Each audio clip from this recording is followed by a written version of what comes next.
Our next speaker in the Kuhn 100 conference at the University of Bucharest is Hannah Sine. Hannah is coming from Villanova University, and her talk today is titled Epistemic Limitations and Specialization in Academia. We're delighted to be able to host this face-to-face talk after such a long pandemic and moving into a hybrid and mixed format. Let me just share the screen so her PowerPoint becomes visible. And now we're moving into presentation mode. Thanks so much. And Hannah, please take it away. Great, thank you. Hello, everyone, in person this time. Thank you for having me. To those of you who are here in person, thank you for attending. And those of you who are here online, thank you for being here in your digital format. As Andre said, I'm Hannah Sine from Villanova University, and today I'm going to talk about epistemic limitations and specialization in academia. So to get started, I just want to lay out a few key concepts here that I'll be talking about. Those would be standpoint theory, epistemic limitations, disciplinary perspectives, and virtue epistemology. And I'll be working with these to try to give an account of this underlying function that I think is occurring in the shaping of disciplinary perspectives. And I think that the way Thomas Kuhn describes normal science and the practices that occur within a disciplinary matrix can be a useful way for understanding the broader notion of epistemic limitations that I'll try to outline here today. And that will be connected with an understanding of interdisciplinary collaboration. So this actually pairs very nicely with the previous talk. I'll be interested to hear any comments from you about this. So standpoint theory and epistemic limitations, what's going on with these?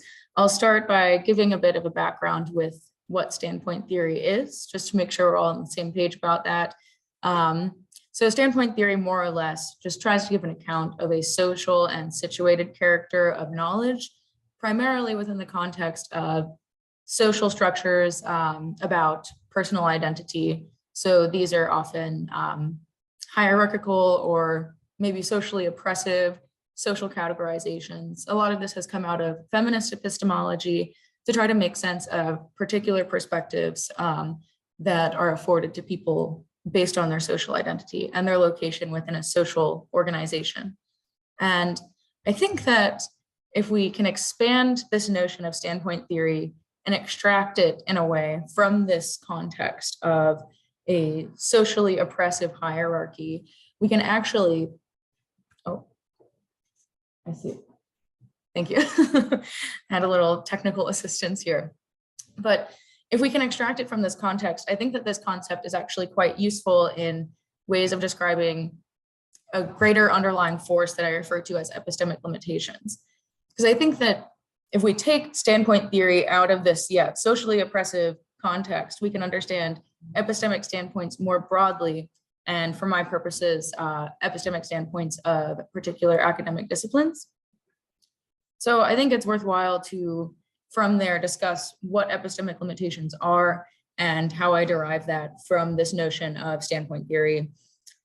So we can imagine epistemic limitations in spatial terms. I think the spatial metaphors are often the most useful for understanding this. If we understand the contours of one's knowledge as something that is defined by certain limitations, we can understand how one's perspective is formed. So we can start off by thinking of some immutable limitations on knowledge. This could be contested, but that's a topic for another day or for the Q&A on what really constitutes an immutable epistemic limitation. But what I have in mind is something along the lines of the limits of reason, the limits of our human capabilities for understanding. So for instance, I can't echolocate or I can't telepathically communicate. These are things that are just hard limits on what I can know or how I can know in the world. So these are the kind of immutable limitations, and we have those. We can imagine if there's a taxonomy of limitations, there might be something after that that could be maybe granted to a particular individual or an individual in a certain historical era or context of understanding within a certain era. And I think that this could be on like a sort of degrees of mutability or immutability, but it's easiest now to just distinguish between immutable and mutable limitations. And some of these mutable limitations are, this could be our academic discipline, this could be the way that we shape our knowledge, but the most important feature is that they are mutable. And I think that this kind of boundary here, this kind of limitation of the types of limitations that we can change is really where a great deal, if not all, of our cognitive lives are really centered. Our epistemic being is on this boundary of what is unknown or what is known or what we delimit in order to understand the world in a particular way. And I'll go into how this works and how this concept of epistemic limitations works a bit more in the next slide and as I continue on. But I think it's important at this point to note why this is useful and why it's different from what's going on in standpoint theory. And a lot of what I've seen, at least in the strong approach to standpoint theory, is that these things are kind of imposed on us in a way that renders us more or less passive. And it doesn't really enable us to have agency or control over our epistemic situation as much as we might like. And I think that by taking epistemic limitations as this underlying mechanism of how our perspective is shaped in this way, rather than as an imposed limit on us by a social hierarchy or a social structure, we're enabled to have a lot more agency in our epistemic lives and decide how we want to structure our thought, but also knowing communities as well. So this, you can see how this would connect to academia at large. So the necessity of epistemic limitations. Let me see if I can move. There we go. Okay. Thank you, Andre, for letting me use your laptop. The necessity of epistemic limitations. So I think that epistemic limitations on this model are an inevitable feature of our cognitive lives. This is just the nature of how we know. And there's a dual function of epistemic limitations by this view, which is simultaneously limiting and enabling our perspective so that we can see the world in a particular way. So limitations include and they exclude. What do I mean by this?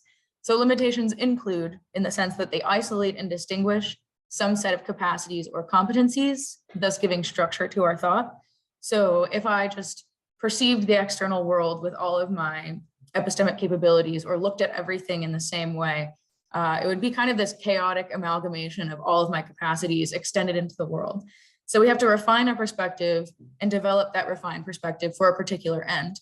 So for a very pedestrian and simple example, just to make it clear, if I want to look at the water bottle in front of me, I have to look at that and delimit that water bottle and exclude all of the things that are in my perceptual field.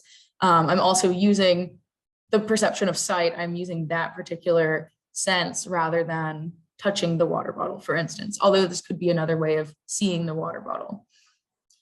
And so the limitations are excluding in this same way at the same time. And it's this simultaneous capacity where in isolating and distinguishing a given set of capacities or competencies, the structure given to thought necessarily excludes others. So by refining a perspective with a particular goal in mind, we set aside other capacities or competencies that are not useful to that goal. So this is not to say that we limit certain things because they're not good for us to see the world or they're not epistemically beneficial, but they might just not be suited to our particular goal or whatever the end is that we are trying to achieve some goal with. And so what can this mechanism tell us about our epistemic lives? And I think what it can tell us is that there's always this underlying mechanism of epistemic limitations that shapes our thought, which can be generalized to cognitive life as a whole, not just within the context of standpoints and oppressive social hierarchies. So by extracting this underlying notion of epistemic limitations, we can see that yes, this is at work in situations like standpoint theory, but this is also at work just more generally in our cognitive lives. By isolating certain aspects of the world that we want to look at, or isolating particular competencies or capacities of our cognitive ability, we're able to see particular things in particular ways And there are usually pretty direct reasons for that. We have certain goals in mind. And the type of goals that I'm interested in are disciplinary perspectives. And in particular, Thomas Kuhn was interested in those scientific disciplinary perspectives. But I think that we can bring together epistemic limitations as a concept with the way that we practice normal science, or the way that we practice science in general within a scientific community, to understand academic disciplines more broadly. So we can imagine disciplinary perspectives as cultivated and maintained by imposing epistemic limitations, as I've just described them, at the level of both the scientific community and the individual scientist or the individual epistemic agent. So practices like normal science, we have tools, standards, exemplars, all of these components of the disciplinary matrix with which we continue to cultivate that disciplinary perspective. So we're invoking these epistemic limitations every time we practice a particular method or participate in a scientific endeavor. And I want to extend that to any academic endeavor, really. We're invoking these capacities with a limit in mind. And I think that this can be understood also in terms of the changes in worldview that Kuhn talks about. He really does, without talking about epistemic limitations, put that at the center of what's happening here. Turning the question of what is science or what is scientific inquiry back onto the individual agent and how they practice their scientific inquiry. There's this simultaneous cultivation of a disciplinary perspective through the level of the scientific community, as well as through the individual scientist. But like I said, I want to expand this more to just specialization in academia in general, or just an academic perspective. The issue of specialization will come up a bit later as well, for why specialization is relevant and why we should care about specialization in particular. But academic perspectives are cultivated through this mechanism of epistemic limitations by delimiting a certain perspective so that we can see a particular problem in a particular way. So we can imagine that there is some phenomenon that multiple disciplinary perspectives are looking at. If we agree that there are real things out there in the world and we want to commit to some level of scientific realism, I don't want to slip into a full relativism here, but if we want to acknowledge that there is something that we're all trying to understand, some given phenomenon, you have, a few different perspectives, they're looking at the same thing, but different aspects of it become salient based on how we choose to limit our perspective. So we enable a certain salience and then we delimit that perspective by excluding other things that are not salient. So different levels of granularity depending on the science, or different topics or aspects of a problem that are relevant to a given scientist depending on their pursuit or their goals. But this issue of specialization comes up because we have a contemporary era now. I have to admit someone to the room. Let me admit them. Welcome. But we're in an era now where there's an increasing specialization in nearly every field. And I was particularly struck by the issue of specialization and how we delimit our perspectives in academia, because you look back a few centuries and a lot of thinkers were polymaths or a Renaissance man of some kind, and you could do a little bit of everything. And it seems that over the past few centuries, if we look at how academic disciplines have developed, there is an increasing breadth and depth of knowledge in all sorts of aspects of our research, not just in science. So with that in mind, how do we make sure that we're communicating well across these boundaries? And for Kuhn, we have the issue of incommensurability. And this was talked about a bit earlier. And I think that it's great that my talk is right after this one, because I speak to kind of this issue of incommensurability not being the best way to think about it, especially whenever we're talking about interdisciplinary collaboration and interdisciplinary research. Let's move to the next one. There we are. Okay. So is incommensurability a problem? I think if we're talking about interdisciplinary communication, it's not going to be a problem in the way that Thomas Kuhn presented it. But I think that we ought to problematize intradisciplinary incommensurability as well, in an era of increasing specialization, because there are ways that academic disciplines are structured such that there are a lot of internal divisions that we might even question if the disciplines as we understand them today are the best way to carve out the academic landscape. There are a lot of different internal divisions, not just disagreements about the best way to go about a particular scientific pursuit, but one discipline might have a variety of subdisciplines within them. And within those, there are different views that aren't necessarily incommensurable with one another, but isolate different features of a problem so that we can understand them in a more specialized and particular way. So with this in mind, I think that we ought to adopt a weaker view of not only incommensurability, I think that we should do away with that, but there's difficulty in understanding each other, right? If we want to communicate with someone that has a different set of epistemic limitations that define their academic perspective with a certain goal of research in mind, we have to acknowledge that, yes, while it is difficult for us to communicate across those boundaries, it's not impossible to pick up that person's view, or at least understand where their view is coming from. So that weaker view can also be mapped onto a weaker standpoint theory, which assumes a level of relativism where there are, different perspectives, but it's not a hard relativism where I see the world in a different way, which is something that Kuhn really invoked. And I think that he was hitting on something very important there about how our perspectives really do shape the way that we see the world with regard to research pursuits. But I don't think it's as deterministic or totalizing as it was constructed, at least in Structure of Scientific Revolutions. So a specialized perspective is constructed through the practices and conventions of a given discipline that impose a set of limitations for a particular goal. And I'll call back to that notion of immutable versus mutable limitations here again. It's that if we want to have this notion of epistemic limitations at the center here as this kind of underlying mechanism of how we shape our disciplinary perspectives, we can see that this is not an immutable characteristic of our epistemic approach or our epistemic situation when we approach a particular problem, but these are mutable. These are something that we actively engage in. These are not imposed on us as passive agents, just, receiving a certain theoretical framework, but instead we invoke these limitations and we invoke these practices all the time while we are doing a particular form of research. So if we acknowledge that we have these, dynamic kind of forces with how we adopt a certain view whenever we are pursuing a certain research goal, we can acknowledge the limitations of our own specialized perspective and our active role in imposing such limitations. And that's valuable for a few reasons, but one of those in particular is our ability to communicate across disciplinary boundaries. And that is where my interest mostly lies here with this. But just to round out this discussion on incommensurability, I think it's important for us to acknowledge that,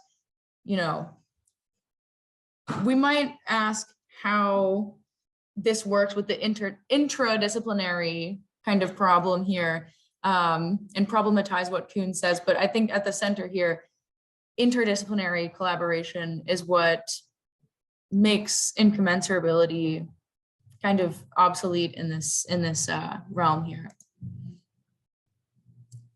So interdisciplinary collaboration and intellectual virtue. It was mentioned earlier in the previous talk, something about, trust among collaborators and how this is something that we need to forge, with these issues of communication in mind. And unfortunately, I missed some of the beginning of the talk making my way to campus in person. So I only got the last bit of that. I look forward to watching the recorded version of your talk so I can see more of that. But if we know that limitations are necessary for us to develop a distinct lens through which we see the world and pursue the ends of a given body of research, then we can see how these limitations are something that we can transgress, or once we acknowledge this dynamic character of how we invoke them, we can pick up another perspective or at least engage with it in a way where it's not just an immutable characteristic where I can never understand another person or their perspective regarding a problem. And this is the value of acknowledging the necessity of limitations, So if we see that epistemic limitations are a force that is always affecting our cognitive lives or epistemic ends that we pursue, then we can see how intellectual virtue or virtue epistemology can become quite useful whenever we pursue interdisciplinary research. And so two that are common in standpoint epistemology that I think can also be extracted and brought to this realm without needing to invoke any issues of social hierarchy or oppression here are humility and open-mindedness. So if a particular researcher acknowledges that, okay, there's some set of limitations that I actively engage with so that I can see a particular problem with a certain set of salient features, then they can see that other researchers do the same thing. With those limitations in mind, they can come around to an idea of, okay, they see it this way, I see it this way. How do we communicate about the different ways we're seeing the problem? And this also brings about the humility and open-mindedness here is really just acknowledging, I don't know everything. I don't know the entirety of this problem. I can't, because we're increasingly specialized. There's so much to know. I couldn't even know all angles of a problem if I wanted to. That's a fool's endeavor. Really, there's too much to know. But this open-mindedness allows for, I think, kind of a way out of the incommensurability problem with interdisciplinary research, because we can see that it's not this strong relativism where I'm rooted in one particular perspective and I can never see outside of that. It's actually a lot more mutable and flexible and dynamic than that. And I think that we owe it to ourselves to consider the ways that we can dynamically interact with our epistemic limitations and take up other perspectives, even if we don't totally buy what someone else is doing or it doesn't make complete sense to us. It will facilitate interdisciplinary communication and collaborative efforts in research if we are able to acknowledge our limits and see how others' limits influence the way they're seeing a problem as well. And I include here active dialectical openness. This is part of a larger project where I try to construct a new virtue outside of the context of standpoint epistemology with interdisciplinary communication in mind. And this is kind of bringing together humility and open-mindedness, but also encouraging active communication across disciplinary boundaries or different specializations. And this active dialectical openness really is just encouraging a back and forth between different perspectives where they can critically ask questions about what the other person's doing, what their research is like, why they see a problem a particular way, and having that open-mindedness there at the center as well, acknowledging that while you might not understand exactly how they're approaching a problem, you see that there is a legitimate pursuit to be undertaken there. You're both researching a problem in a particular way, and you just might have different ways of looking at it. And I think that this is particularly important in the contemporary era. I mentioned the specialization bit, but I also think we're interacting with a lot of complex problems that require interdisciplinary approaches, or we at least acknowledge now, maybe it's not the case that these problems are new, but we're seeing the world in a way now where multiple perspectives on a single problem has become useful, and we can see the value of that. And one instance I can, just as an example of why this is useful, is imagine there is some climate initiative. We're trying to understand, some pollution in a waterway, or there's some issue with an ecosystem in some waterway.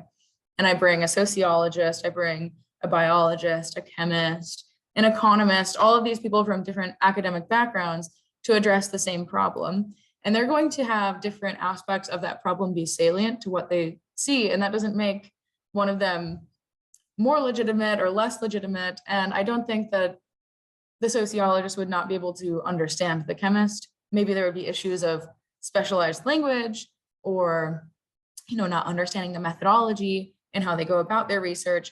But they can all see that there's this kind of like kaleidoscopic approach where we have different angles of a problem being understood, but we're all focused on the same issue.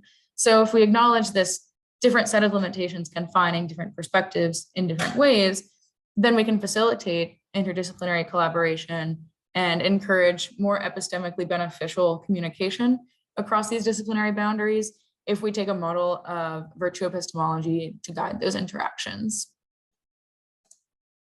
And that is all I have to share with you about that today. And I'm open to questions now, if anyone has any. Thank you. All right, thanks so much. Thank you. Shall we go to the online questions and then to the room, or the other way around, whatever you prefer? Whoever has questions first really is fine with me. Okay. We have all one question. I see that currently no one's set up to. Oh, I see there's a question from Hannah and one from you. Hannah, first. First of all, thank you for your talk. I really loved it, and I hope we can stay in touch. And there are so many things to talk about.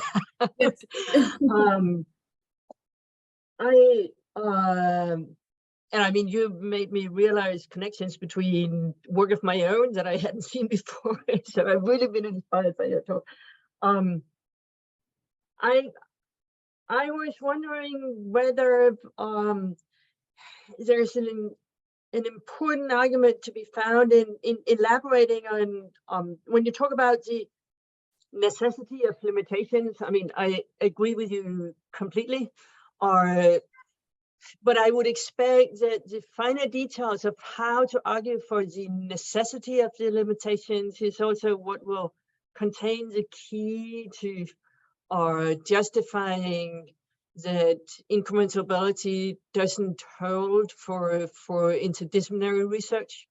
But what are your thoughts on that?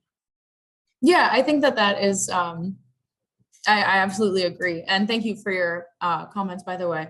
I think that because limitations are always imposed on a perspective, I mean, we can't see everything and know everything. This is just a constant mechanism that does contain the key. I think that it would have to be worked out a bit further to really isolate why that works. But I do see your point here that incommensurability kind of assumes that there are hard limits on a particular perspective that are different in kind than those that we invoke in any other isolated perspective. Like if I want to isolate a particular, salient aspect of a problem, I'm invoking limitations, but I don't think those are a different kind than whenever I have a certain mode of research or theoretical framework. I don't know if that speaks to what you're interested. Yeah, and if I may add, and this is just a comment and not a question, I could imagine that in working that out in detail, those people who have defended fractal descriptions of disciplines like Abbott, and to some extent also Collins, or that may be interesting to look at that fractal division of disciplines and how that works with more and more fine-grained limitations. And I would also expect that something similar to Collins' distinction between contributory and interactional expertise. I mean, that's not a package that I just wholesale buys. I have some reservations with especially interactional expertise, but there is something about that distinction that I could also imagine would be interesting in working out the fine-grained details of that necessity argument and the coupling to incommensurability. Yeah, thank you. You'll have to send me some references to those. I would appreciate that. I did look at some of these different ways of trying to map out academic disciplines and just the status of academia and this kind of development of specialized perspectives. And there are, a lot of different approaches. And I think some of them are more friendly to this than others, but no, thank you. I look very much forward to our continued conversation. Me too, thank you. All right, thanks so much. And I think we'll do this next. Yeah, thanks. So I was just wondering your thoughts on this. So it seems to me that you're kind of saying that the scientist or whoever the specialized guy is able to kind of change his or her epistemic limitation as he wishes. I mean, what are your thoughts on that? I mean, is like the difference in the content of knowledge in each person the only limit, as it were? Because I think this really entails some sort of super pluralistic view on science, right? Whereas, I mean, I imagine for Kuhn, this wasn't the case because, you know, people were kind of stuck. I mean, you had a certain set of epistemic limitations which you kind of acquired through education and so on, and you weren't free to go back and forth and change those, right? I mean, do you kind of see your view as super anti-Kuhnian? I think it's pushing against some of what Kuhn is doing, but I think it would be useful for me to, so thank you for that, by the way. I think it's important for me to mention that while someone can push against these limitations and kind of determine the content of their knowledge or the boundaries of what they're going to pursue to some extent, there are those limits that are constructed by a community as well. So someone adopts those for the purposes of some research project or some, you know, there's some end to some field. We'll assume, you know, if I'm studying biology, there's a reason for that. I'm looking for a particular thing in whatever I'm researching. So I have to take up some view that makes that coherent. I have to take up some view that the community agrees to. And that doesn't preclude that some people will do, you know, more radical things and have their own perspective. So people are, you know, free to develop their own perspective, but I don't think that that's the model for how we ought to pursue science. So I don't think it's like entirely anti-Kuhnian in that way. I do think these practices of normal science are necessary for us to even cultivate a perspective to begin with. And we kind of, how we determine these, I think is still an open question, but we develop within a scientific community or an academic community in general, certain ways of seeing the world and ways of doing the discipline that constitute a particular perspective that people generally will accept to some extent. But then there are other, you know, more fine-grained limitations that an individual might have, you know, an idiosyncratic way that they approach a problem that, you know, exposes some anomaly within some system or develops a new way of seeing a problem. So it could be extremely pluralistic if you want to go in that direction, but I do think that there ought to still be some structure to how like disciplines are carved out and how, you know, certain goals are pursued. There has to be some continuity or coherence within a group for us to be able to do anything productive. I don't know if that answers your question entirely, but I hope so. Yes. Could I ask a quick follow-up to that? So suppose we're looking at the way that an industrialized city landscape and its associated pollution hurts the environment, right? And then we have a team made up of key population ecologists and urban anthropologists and virologists and so on. So it'd be interdisciplinary, right? These would each, in some sense, supposing something along the lines of who were correct, evince different paradigms in their respective fields of investigation, right? And so, as you were saying, there'd be different disciplinary perspectives coming from each of them. And so, if I'm not mistaken about this, I thought the traditional notion of incommensurability concerned paradigms that in some sense concern the same field of phenomena, right? And so is there an enriched notion of incommensurability that might speak to the integration of different disciplinary perspectives from the virologist, from the population ecologist, from the urban anthropologist, and so on, such that we might say that the projects that are both interdisciplinary produced by two respective teams are or not, for the time being, incommensurable? Oh, so you're saying like a more broadened notion almost of incommensurability.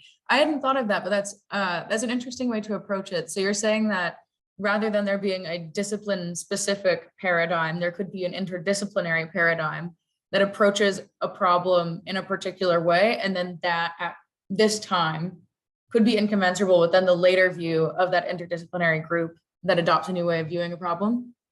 That's a possibility. I mean, to the extent that we take problem solutions to be paradigmatic, perhaps that they solve if the way that they approach how the environment hurts because of citywide pollution, say, to the extent that that might be exemplary for the way that similar problems could be raised with respect to other cities, right?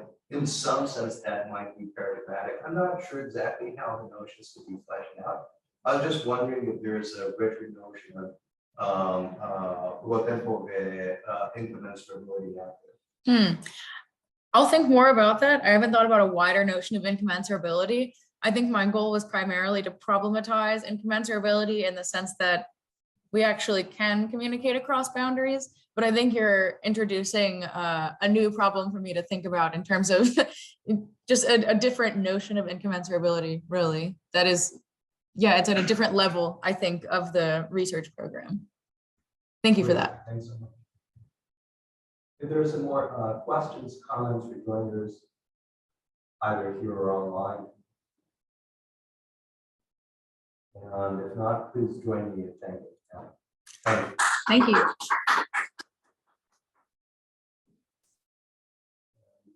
With that, we might, if you could just press the stop button on the. Not that one. Yeah, This one. yeah. Okay.